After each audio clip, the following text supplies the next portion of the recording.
My personal circumstances changed dramatically end of 22. Had to move out of my home, relationship breakdown. No one was at fault, and this made it super hard to make peace with and move forward. And at that point, I was like, I don't really care if this fails. If I lose everything, that's just my out. I'll just go work at Bunnings and rent a flat and whatever. And I don't know if that was the actual tipping point or the final straw, but it's like, here's a tool in my business that can provide you with the income you need and the freedom you desperately need. Conference to get up every day, make shit happen, keep the team moving, and that's what we did. Can you introduce yourself and explain your business, the type of work you do, your team, and your trade? Yep, so Alex Luca Electrical. We are based in Adelaide, South Australia.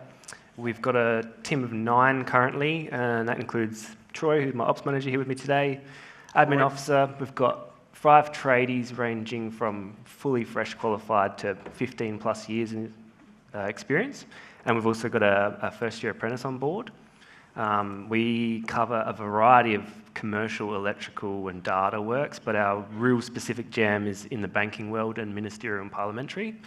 And we've got a bit of a niche to complement the banking works, which is we actually install the ATMs and coin machines into those sites. Nice. So what was life like before you joined the $1 Million Tradie community, and what were you looking to improve with your business?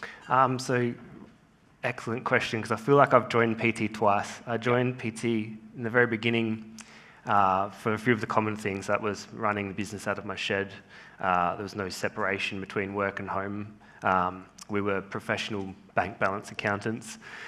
We knew nothing about our numbers. My wife at the time, she did all the general admin duties, but I was just smashing out hours, like big hours, weeks on weeks on weeks. I didn't know any better. And at the end of the year, we were actually making like a shit ton of money, but the cost of that was relationships, sleep, relax time, not enjoying, not being at work, and physical and mental health, Tough. Mm-hmm, very much so. And the second time? The second time. So leading into that, an eye-opening moment for being with PT after a little while was the fact that my hours were floating the rest of the business. So I went back and looked, and you could say some years that what I worked was invoicing 50% of our turnover when there was 5 other guys. And I didn't realize that till I learned a little bit. But yeah, secondly and more recently was like a mental rejoin of PT, because my personal circumstances changed dramatically end of 22. Had to move out of my home, relationship breakdown. No one was at fault, and this made it super hard to make peace with and move forward. And at that point, I was like, I don't really care if this fails. If I lose everything, that's just my out. And I'll just go work at Bunnings and rent a flat and whatever. Love all of the PT guys, but this is about the time where Eamon came on board with a very big emotional, empathic kick in the arse. And I don't know if that was the actual tipping point or the final straw, but it's like, here's a tool in my business that can provide you with the income you need and the freedom you desperately need.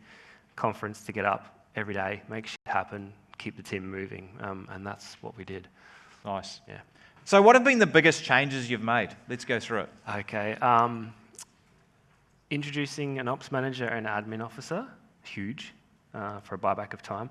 Passing off all of my friends and family contacts to, say, the ops manager. There's no emotional attachment now. They get dealt with as per any other client.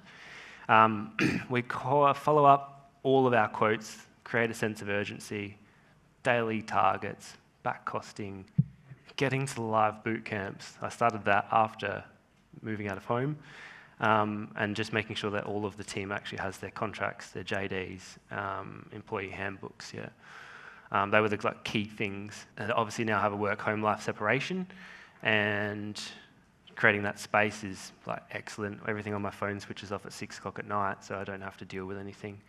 Also, I think this is your top tip, was identifying genius zones. So most of my time now is spent doing the 20s and working out what the guys want to do outside of work, because they come to work motivated and happy to get to their weekend and their fun stuff. Yeah, so that's been a huge change, and encouraging them to rest. Yeah, that's killer. Yeah. So that goes on to team and time management as well. We said, at the height of my time going on, someone said to me, you can't buy back time. that's in personal life and also in business. And it was just the fact that like if task, is it important to me? Yes or no? If yes, is it important that I do it or someone else does it? So that delegation, hence the admin officer and ops manager. So what have been the results of the changes for you, your business, and life in general? So we went through about 3 years of either making zero money or costing a bucket load. And for perspective, like we never had any borrowed money. And at that point where we were like really struggling, I went to the bank, asked for an overdraft, got rejected. So we were like kind of in this really weird spot. But we'd had worked the accounts receivable process so well that even though we weren't making any money, cash flow was there, and we got through like 3 years. So yeah, if it wasn't for like taking deposits and keeping that moving, we would have gone under for sure. What are the mindset shifts for you, Alex? 'Cause I know that's been big. More recently and of late, it's just been like time, and that's being like open and honest with myself with regards to my mental health, having confidence that if I'm not there and present as a whole, that the office team are getting the field team to do their work, and we're all like checked in and present, and things are moving forward, so that I can take that time for myself. But the biggest one is swallowing my pride. Tell us more. Well, everyone will notice I'm there at every webinar, but I don't talk. I am taking everything in. I never ask for help. I'll rather re-engineer something to make it work for myself before I ask for help. But it's just become prevalent that at some point you do need that help. And there's a few key people along the way that have literally just dropped whatever they're doing to make sure I get through that task, because they can see the value in it, and now do I. So yeah, you can't always do everything on your own. If you want to go fast, go by yourself. But if you want to go far, you have to take that team. Yeah. Killer. With everything that's been going on, we probably have already cracked a record year with 3 months to go. So that's extremely confidence boosting. That's killer. Nice job. Yeah, we just really got cracking early last year, and within 3 to 4 months, that wave of work started to come in, and we've just been running with it. I still currently own my house, and my dream car's parked in the shed. Pretty happy about that. And my list of holidays over the last 18 months, off the back of boot camps and just personally, are massive. I haven't had that much time off in probably 10 years. It's awesome, man. It's amazing. Cool to chat, bro. Yeah, thank you. If you've got some questions, please jump up to the microphones, and we can field those now. Question was about the 20s. So how do the staff go with the 20s? Like, are they quite receptive? Do they give a lot of, are they open to conversations? Do you have to lead any questions or anything? So the way I do my 20s, the template actually has their answers from last time too. So we've got something to talk about. They fill it in before I get there, and I'd say 95% of my staff are excited for their 20, because they know that, yeah, we're going to talk about work a little bit, but we're also going to talk about your trip to Japan and what you're working towards next, and the excitement rolls on from there. Yeah, I've got really good buy-in on the 20s. Correct me if I'm wrong, but there was 3 years there that you were non-profitable. You didn't make a profit. Is that correct? Yep. So you stayed in business through your cash flow. Were you growing your work in progress at that time? Is that what happened? No, we just weren't turning over enough revenue. So the jobs we were doing were making amazing money, but we just had high OPEX, and we weren't turning over enough to cover that. Okay, so was that, if you were going to, obviously there's 100 different changes you probably made, but if one was going to stand out, would that be the main one? Was that revenue versus your OPEX, is that right? Yes, yeah. So we still have that high OPEX now, and you can see if our month isn't where we need it to be, how that percentage is way too high, and you obviously take away from your net profit. So your revenue was grown by higher prices and more jobs, is that correct? We raised the higher prices, and we chased a bunch of new clients, and we just kept hounding the old ones. And looking at those outstandings today, all the clients we have, they're just all of our old good clients. We just got heaps more work from them. My question is, one of the mindset shifts you talked about was your mental health, and I'm really interested to sort of push into that.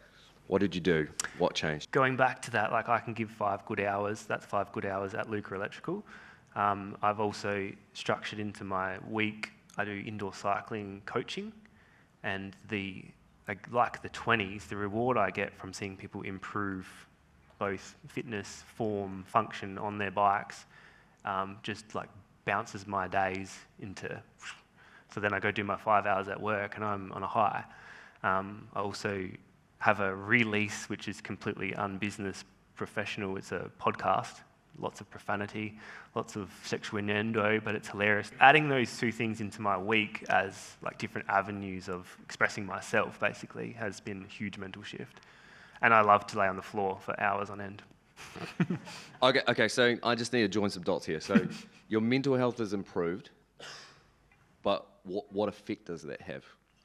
It just makes me more present, like at work, on my bike, with my friends and family. There's a lot more value in those simple things with friends and family, yeah. Okay, so you're more present, you're enjoying life, you're carrying this attitude which is lifted.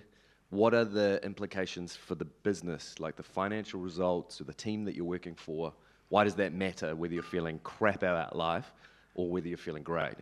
So I'm currently buying my house for the third time, and the way that happens is making sure the business does very well. So like I said earlier, I had the option just to let it all go and give in, or fight, make this work, enhance all of my staff's lives at the same time, and keep my house and car and the things I worked hard for. You were billing more than the other 5 people in the company. What did you change that made it so that those other people were able to meet your billing rates so that you could go out of the field? So I had to give my ute away a couple of times because I kept going and doing the jobs. But then understanding those numbers and then discussing them with the staff. Like we had a number of staff meetings where we talked about the break even, what it costs to run the business, and what we needed from them, basically like 3 times their output each year to bring their numbers up so that then I can be in the office and Troy can be in the office and our admin office can be in the office and it's getting paid for and we're still making money. Have you been able to find anybody that was an all-star like you were that was able to bring in the kinds of money that you have, or are you just relying on bringing everybody else up to a higher level? We're pretty open with everything, and I think there's certain stuff you wouldn't tell them, but bringing them all up to speed, and we encourage them to think of it as their own business and try and break it down like that, and we get a lot of good feedback from them like that. And the guys can see a lot further into their future about what they want to do within the business, or whether or not in 5 years they'll try something for themselves. Yeah, so they builds excitement, I think. Yeah. Thank you. Yeah, awesome. All right, well done, man. Sweet. Good stuff. Thank you. Sweet.